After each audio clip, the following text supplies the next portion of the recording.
We all know that planes fly at very high altitudes, around 1,000 feet above the ground.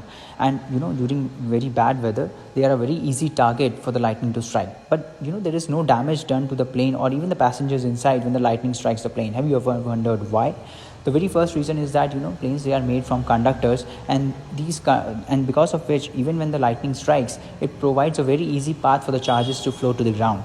And the second reason, if you have ever studied class 12 physics, is that all the charges on the conductors, they reside on the outer surface, and that's why the passengers inside, they don't feel anything. For more such insightful content, do follow us. Thank you so much.